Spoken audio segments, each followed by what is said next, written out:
안녕하십니까. 자, 오늘은 순환 네 번째 단원, 제목은 혈액이 돌고 돌아. 오늘은 혈액의 순환에 대해서 여러분들하고 같이 공부를 하려고 합니다. 순환이란 온몸에 영양소와 산소를 공급해주고 그 온몸의 세포에서 호흡활동 결과 생긴 이 노폐물하고 이산화탄소를 받아오는 이러한 혈액의 흐름을 순환이라고 합니다. 순환. 그런데 이 순환에는 크게 두 가지 경로가 필요하다고 볼 수가 있는데, 그 심장에서 폐로 가서 신선한 산소를 공급받고 이산화탄소를 내주고 다시 심장으로 돌아오는 이러한 순환을 우리는 폐순환이라고 합니다. 폐순환. 그리고 다시 심장에서 온몸의 조직세포로 가서 이 온몸의 조직세포에 산소와 영양소를 공급해주고 다시 세포활동 결과 생긴 이산화탄소와 노폐물을 받아서 심장으로 다시 되돌아오는 순환을 몸체자를 써서 체순환이라고 합니다.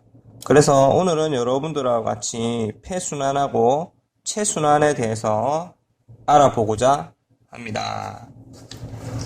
자, 일단 먼저 심장의 구조는 우심방, 우심실, 자심방, 자심실, 이심방, 이심실로 나눌 수 있습니다.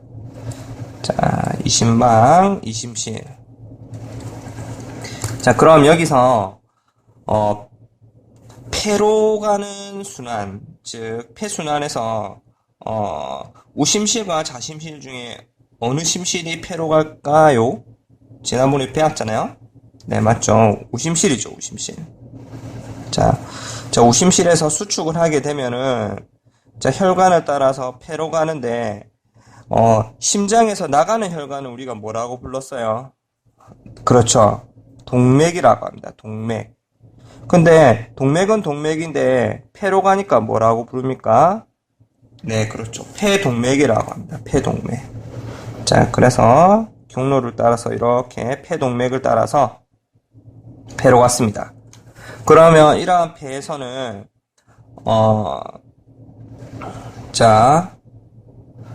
폐에 있는 이 모세혈관과 폐를 이루고 있는 그 조직세포 있죠. 이 사이에서는 서로 물질 교환이 일어나는데 폐에서 폐를 이루고 있는 조직세포에서 모세혈관 쪽으로 이동하는 게 뭐냐면 당연히 신선한 산소겠죠. 그리고 모세혈관 쪽에서 그 폐의 조직세포로 전달하는 게 뭐겠습니까? 네, 이산화탄소 CO2가 되겠습니다. 자, 이렇게 신선한 산소를 공급하다 가지고 이제 어디로? 어떤 혈관을 타고 다시 자심방으로 옵니까? 심장으로 들어온 혈관을 우리는 뭐라고 부르냐면, 자, 따라해보세요. 정맥이라고 합니다. 근데 그냥 정맥이 아니고 폐에서 심장으로 오니까 우리는 뭐라고 부릅니까? 네, 그렇습니다. 폐정맥이라고 부릅니다. 자, 이렇게 우리가 우심실에서 출발해서 폐를 거쳐서 자심방으로 돌아오는 이러한 혈액의 순환을 우리는 뭐라고 부르냐면, 자, 따라해 봅시다. 폐순환이라고 합니다. 그러면 폐순환을 다시 한번 정리하면, 자, 우심실에서 출발해서 어떤 혈관을 타고, 폐동맥을 타고 폐에 있는 모세혈관으로 가서, 그 폐를 이루고 있는 조직세포와 아까 선생님이 얘기했던 산소와 이산화탄소의 교환이 일어나고 나서 신선한 산소를 공급받고 다시 여기 있는 자심방 안으로 들어오는데 어떤 혈관을 타고 들어오죠? 네, 맞습니다. 폐정맥을 타고 자심방으로 돌아오는 이 순환을 뭐라고 한다고요? 네, 폐순환이라고 합니다. 자, 그럼 이번에는 체순환에 대해서 알아보도록 하겠습니다. 일단 아까 자신방안으로 혈액이 들어왔죠. 신선한 산소를 공급받고 그래서 자신방에서 자심실로 혈액이 이동합니다. 그래서 이 자심실에서 힘찬 수축과 함께 온몸의 조직세포로 이동하는데요. 어떤 혈관을 타고 이동하냐면 아까 선생님이 심장에서 나가는 혈관을 뭐라고 한다고 했어요? 동맥이라고 한다고 했죠. 동맥. 이때 그냥 동맥이 아니고 온몸은 크니까 큰 대자를 써가지고 우리는 대동맥이라고 합니다. 그래서 자심실에서 출발해서 보시다시피 대동맥을 거쳐서 온몸에 있는 조직세포로 갔습니다. 자, 그럼 이 온몸의 조직세포에서도 우리가 여기서 물질 교환이 일어나는데요. 자, 온몸을 이루고 있는 조직세포, 그 다음에 모세혈관, 대동맥에서 갈라져서 사이에서 어떠한 물질 교환이 일어나냐면 일단 그 모세혈관에서 온몸의 조직세포로 전달해 주는 건 바로 산소, O2, 그리고 영양소입니다. 영양소. 그리고 이 온몸의 조직세포는 산소와 영양소를 이용해서 호흡 활동을 하고 그 결과 이산화탄소 그리고 노폐물을 만들어내거든요. 이걸 다시 모세혈관으로 전달을 해가지고요. 다시 심장으로 돌아가게 됩니다. 자, 그러면 심장으로 돌아가는데, 자, 심장에서 혈액을 받아들이는 곳이 심방인데, 그 중에서도 온몸을 돌아서 우심방에 도착하잖아요. 우심방.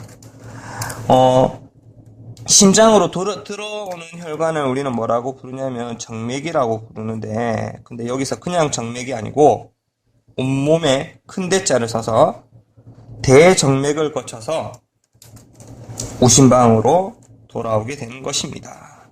그리고 우심방에서 우심실로 혈액이 이동해서 다시 우심실에서 폐로 가서 폐동맥을 타고 물질 교환이 일어납니다. 이 과정을 끊임없이 반복하게 되는 거죠. 그래서 아까 전에 자심실에서 출발해서 대동맥을 거쳐 온몸으로 가서 물질 교환이 일어나고 대정맥을 거쳐서 우심방으로 돌아오는 이 순환을 뭐라고 부르냐면 체순환이라고 합니다. 그래서 우리 몸에서 일어나는 혈액의 흐름은 폐순환과 체순환이 끊임없이 일어난다라고 볼 수가 있습니다. 자, 그러면 여기서도 이제 빈칸을 채워보면 자, 체순환에 대해서 알아볼까? 자, 체순환은 어디서 출발해? 자심실에서 출발하죠. 혈액을 내보내는 곳이 자심실. 자심실에서 온몸의 모세혈관으로 가는 혈관 이름이 뭐죠? 동맥인데 그냥 동맥이 아니고 맞아. 대동맥이야, 대동맥. 대동맥을 타고 온몸에 있는 모세혈관에 가서 조직세포와 함께 거의 100분의 8mm도 안 떨어져 있댔지. 상당히 가깝다고 했어. 그래서 아까 선생님이 얘기했던 중요한 이 물질 교환이 일어나고 그리고 대정맥을 거쳐서 우심방으로 돌아오게 되는 거야. 이게 체순환이지. 이 과정이 끊임없이 반복된다라고 했습니다. 자, 그럼 우리 마지막으로 있잖아. 여기서 우리가 혈액에서 있잖아. 산소가 풍부하면 빨간빛, 좀 진한 빨간빛을 띠게 되는데 우리는 이걸 선홍색이라고 불러. 산소가 풍부한 선홍색을 띠는 이 혈액을 뭐라고 부르냐면 자, 따라해봐. 동맥혈이라고 해. 그리고 산소가 상대적으로 부족해서 살짝 검은 빛깔입니다. 암적색을 띠는 우리는 이런 혈액을 정맥혈이라고 부르는 거야. 자, 그러면 우리가 폐순환과 체순환에서 동맥혈과 정맥혈을 선생님이 한번 표시를 해볼게. 일단 폐순환에서 폐에 있는 모세혈관에서 신선한 산소를 공급받았지. 이산화탄소를 내보내고. 그래서 폐정맥을 타고 자신방으로 오는 동안 이게 동맥혈이겠어? 정맥혈이겠어? 맞아. 동맥혈이야, 동맥혈. 여기서 중요한 건 동맥에서만 동맥혈이 흐르는 건 아니고 정맥에서만 정맥혈이 흐르는 건 아니야. 동맥혈과 정맥혈을 나누는 개념은 바로 산소가 풍부하냐, 산소가 부족하냐 이거야. 자, 그럼 자신방으로 왔어. 그럼 자심실로 가도 동맥혈이고요. 다시 대동맥을 거쳐서 온몸의 모세혈관에 가서 물질 교환을 하기 전까지는 동맥혈이라고 할 수가 있어. 그러면 온몸의 모세혈관과 조직세포에서 산소와 이산화탄소, 그 다음에 노폐물과 영양소를 우리가 서로 물질 교환했잖아요. 그래서 산소는 어디로 갔어요? 온몸의 조직세포로 가고, 상대적으로 CO2를, 이산화탄소를 받아왔죠. 산소가 부족하죠. 그래서 우리는 여기서부터 뭐다? 그래, 맞아. 정맥혈이 되는 거야, 정맥혈. 대정맥은 정맥혈. 가서 우심방으로 갔어요. 우심방에서 우심실도 정맥혈이고, 우심실에서 폐동맥을 타고 폐로 가기 전까지는, 폐에서 물질 교환이 일어나기 전까지는 정맥혈이다 라고 볼 수가 있어. 그 다음에 폐에서 물질 교환이 일어나고 나서 다시 동맥혈이 되는 거지. 자, 여기서 헷갈리지 않아야 되는 건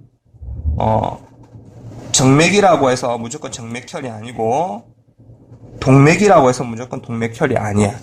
정맥혈과 동맥혈을 나누는 기준, 산소가 풍부하냐 부족하냐, 이걸 꼭 명심하도록 합시다. 자, 이렇게 해서 오늘 내용 다 살펴보았습니다. 여러분들 수고 많았습니다.